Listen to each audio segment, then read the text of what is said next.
On an afternoon in November 2007, a corporate jet waited in a hangar at Salt Lake International Airport. Its 4 passengers, scientists and executives from a global pharmaceutical company, were locked in negotiations with 3 men in a nearby building.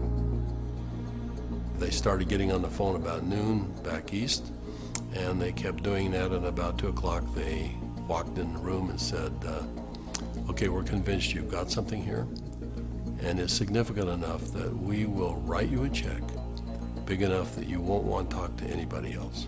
We said, we'll call you tomorrow. And we immediately adjourned into our conference room again to discuss the offer that they'd put on the table. How these men came together and the decision they made that day is the story of ASEA's genesis.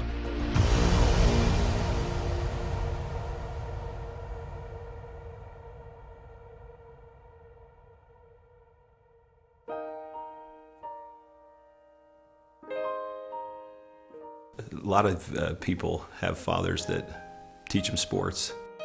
My father happened to be a great strategist, and from a very young age I recall having discussions with him about what he was doing. At the time he was running fairly large companies, and I can remember driving in the car with him and him talking to me about strategy, about what is strategy and how to think differently about a company. Vertus Norton was well qualified to teach his son. At the time, he was sales planning manager of the billion-dollar beverage division of General Foods Corporation in New York, with responsibility for iconic products like Kool-Aid, Country Time, and others. In 1985, he was recruited by Dart & Kraft and eventually became the head of Hobart Corporation US near Cincinnati, Ohio.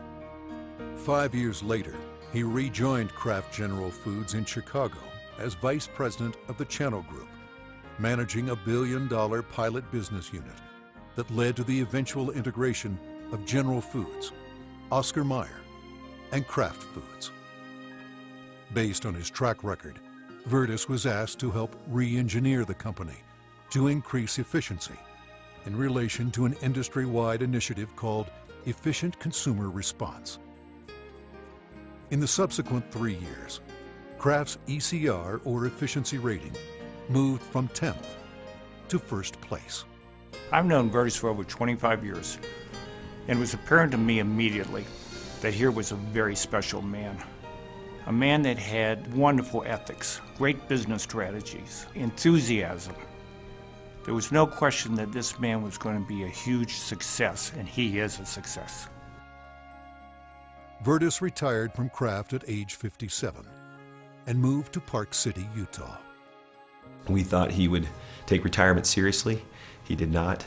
Shortly after doing some service for our church, he was asked to run a biotech company. He had a lab in Southern California, 5 PhDs reporting to him, a series of master's or graduate students as well, all doing work for him there. And he ran that for 4 years, and we thought he was done.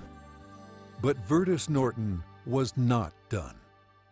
Through his son Tyler, Vertus was introduced to another biotech company and invited to become a member of their board. I recall coming to the house one afternoon only to find books strewn about his desk, chemistry and biology books, and I said, now what in the world are you doing now? And he proceeded to tell me that he had been invited to sit on the board of this company that had an incredible technology. And I do recall him saying, but they don't know exactly what they have. And that's an invitation to my dad. He's going to figure it out. He's a puzzler. I was intrigued until they told me it was made from salt water. And I told them this doesn't sound right, and you're going to have to convince me it's real. They said, well, we can do that. They said, we have a lot of research, and we'll give you some of the best research. You can look at it. And after running a lab and having my association with these people for 4 years, I knew what to look for. And I went through the science, and it was good, defensible science. Then they gave me a list of people to call, and I was calling Harvard, UCLA, University of Washington, University of Indiana, major labs across the United States, and everyone I talked to raved about the product, the way the company was intending for it to be used, And also they raved about the fact that you could drink this product and get a benefit from it. At the time, the product could only be produced in limited quantities through small devices.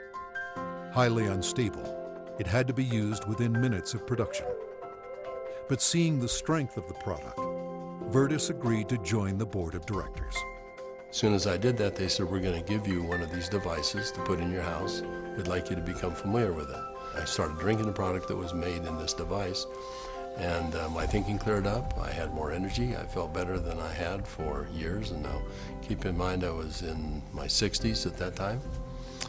And I thought, holy cow, what is this? So I went to the first board meeting and found out that they were flat out of money. They were $1 million in debt. We said, let's see if we can help them find money. We tried for about 90 days, could not. Eventually, the company folded, and they actually merged it with another company, an energy company. And when that happened, that company started selling off assets.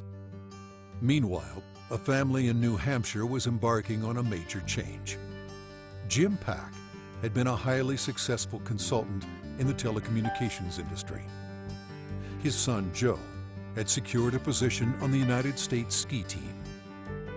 Wanting Joe to achieve his dreams, the family moved to Park City to allow Joe to train with the U.S. freestyle team for the 2002 Winter Olympics.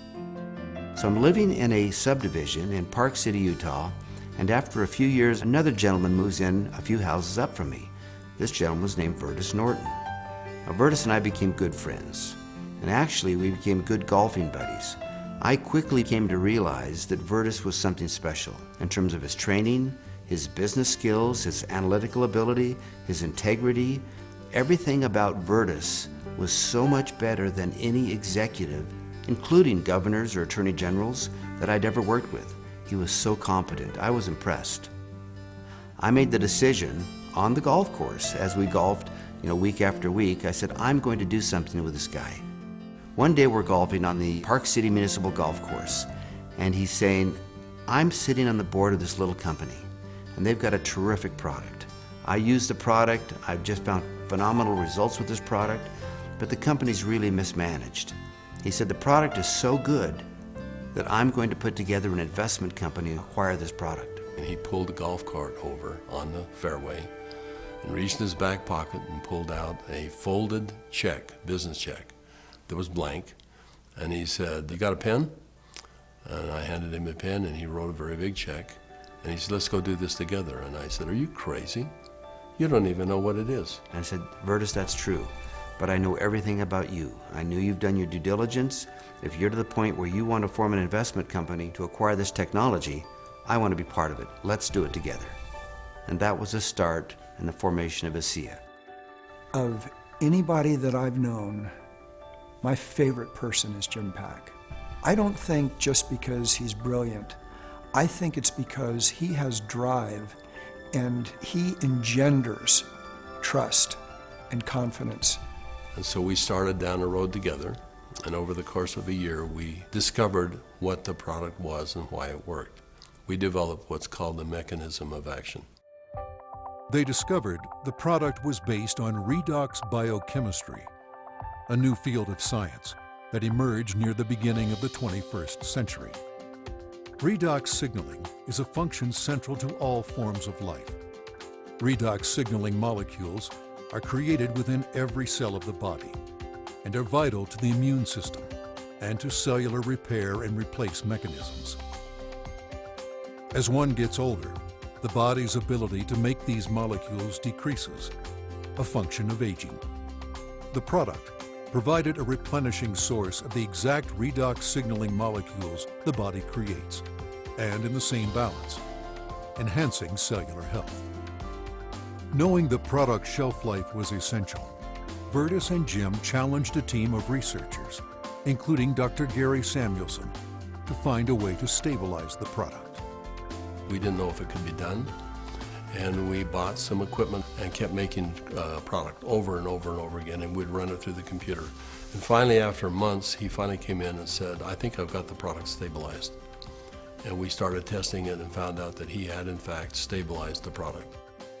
After stabilization had been achieved, Virtus and Jim met with a group of university scientists. We had told them that we had stabilized this mix of molecules, and they said, no, it can't be done. And we said, no, we have done it. And they said, no, it can't be done. And they were so adamant that they were slapping the table. And we said, well, wait a minute. We'll come back tomorrow and show you the product. So we took the product back the next day. Said, this is stabilized redox signaling molecules, both positive and negative molecules in the same bottle, stabilized. And they said, how in the world did you do this? So one of the big breakthroughs is the fact that we can stabilize molecules that you're not supposed to be able to do that. The molecules in ASEA are supposed to be fleeting. They should all return to salt and water in just a matter of minutes, and they don't. Meanwhile, Vertus's son Tyler had arrived at the pinnacle of his career in the financial services business. His father took occasion to explain to him the technology he and Jim Pack had acquired. He said to me, this is the product. He reminded me it was made from salt and water, and I was very concerned. At church the following Sunday, I was discussing some of the challenges of some of the members of our congregation, and I had a neighbor friend that we discussed the majority of that meeting, who, despite seeing a number of professionals and trying to solve a challenge that he had a significant issue, they were just not able to really help and find a solution for him. And it was then that this product popped into my mind. I wondered and asked, despite my doubts, could this help? Could this make a difference for him? I called Dad, and he said, of course it will help. Now, I didn't have that conviction at the time. He did, and he was willing to get some of that product. We got that product to my neighbor, and from that point forward, I felt confident that I had done my part. And given that I was still doubtful and even fearful, I kind of washed my hands from it. I think it was 3 months later when I received a phone call from the leader of our church, and he said, "Are you sitting down?" And I said, "Don't start a call like that. What's wrong?" And he said, "This is good news. Are you sitting down?" He proceeded then to tell me that he had just received some very good news, that my neighbor, whom we had given this product to months earlier, had received word that he was in fact improving and had improved a great deal. Of course, the question going through my mind was, well, did he drink this stuff? And that was what my church leader told me. He says, that's why I'm calling. He drank all of it, and he's confident that it's had a huge effect on his situation. I called my neighbor, and I needed for him to tell me what he had experienced. And he was quiet for a minute, as I recall, and said, "Do you have any idea what I think this has done for me and for my family?" He began to tell me things that I've now heard multiple times over from people across all of North America, and how this product helped him and made a difference for his family. Frankly, this was a problem for me. This became a problem for me. It was my first indication that this could be real, this could be meaningful. By this point, Jim and my father had made a significant commitment to this product. They were moving forward. And I started to question kind of what I was doing, and feeling a need to get this product out to the world, watching the impact it was having. And I ultimately resigned in May of 2010 from a significant job, the job I'd spent the better part of 17 years getting to. And it was born of this sense and feeling that this product needed to be given to the world. I've known Tyler Norton for now over 20 years. He is a person who demonstrates integrity in all aspects of his business. He is able to motivate people to do things that are even beyond what they think they can do. You know, this came full circle for me about a few months ago. I happened to be out walking, and I looked ahead and saw a family coming towards me on the street. And as they got closer, I realized it was my neighbor that had been benefited by ASEA. And I happened to be on the phone, and so we weren't able to talk. I kind of waved as we acknowledged each other, and he reached in his back pocket and pulled out a sport pouch of ASEA, and then kind of subtly bumped his heart. And we didn't say anything, but I understood completely. It brought home the whole purpose of what we're doing. Now that the product was stabilized, Vertus and Jim began studying distribution models, retail, direct sales, internet, and network marketing. But first, they had a question. We actually wondered if people would drink a product that didn't taste very good, even if there was a perceived health benefit. And we said, let's find out. So we decided to find 40 people and create kind of a focus group, and we started giving it to them. We did that for about 2 months, and we said, let's go out and find out where we are with these 40 people.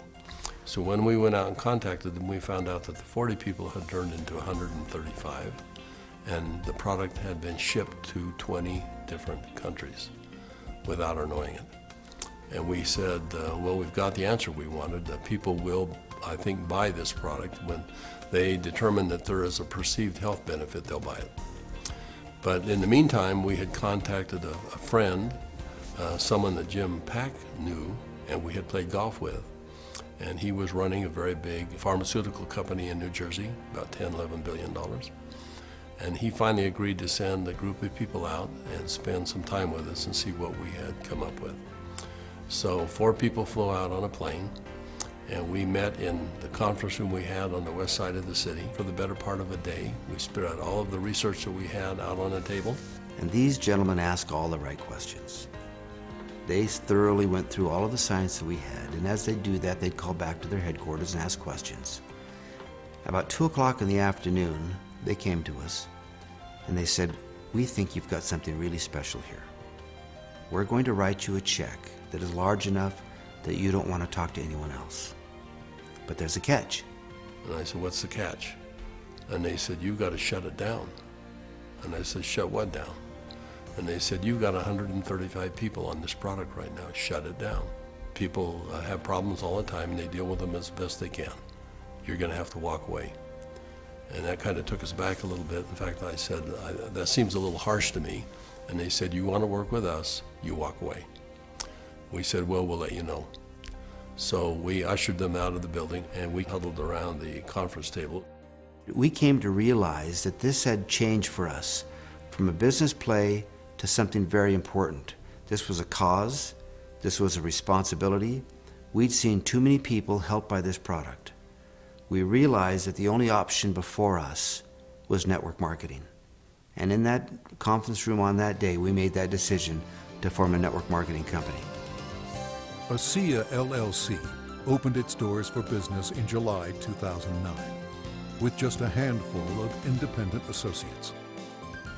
Today, there are tens of thousands, and their ranks are growing exponentially every month. In 2012, the company announced its entry into Europe, the first of many international steps to come.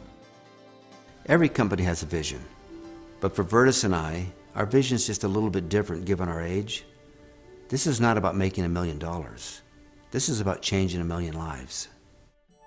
One of my fondest memories is of a Meet ASEA meeting that we held in Lexington, Kentucky. We had a huge group of people that came, very impressive group, and a lot of people coming up talking about what ASEA had done for them personally. But at the end of the meeting, they invited me to come up and gave me a small treasure chest.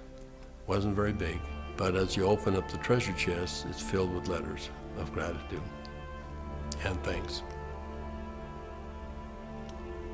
It meant a great deal to me. So we came back to Salt Lake City, and I asked our people to go out and find a treasure chest, which we have done, and we have it in the office, and we continue to add letters to it. I have the privilege of going around the country and talking to people about this product. And it's not uncommon at the end of a meeting to have a group of people line up and want to tell me, and really thank me, but more thank my dad and Jim for what they've done. And as they tell their stories and I get a chance to look into their eyes and sense their sincerity and the realness of what this has done for them, more than once I've had to step out of the room and find a corner in a hotel somewhere where I could compose myself and get myself in order after hearing how sincere and thankful they are for this product. You know, we started off looking at this as a business opportunity, and as we progressed, it became more of a sense of purpose, but it's much more than that.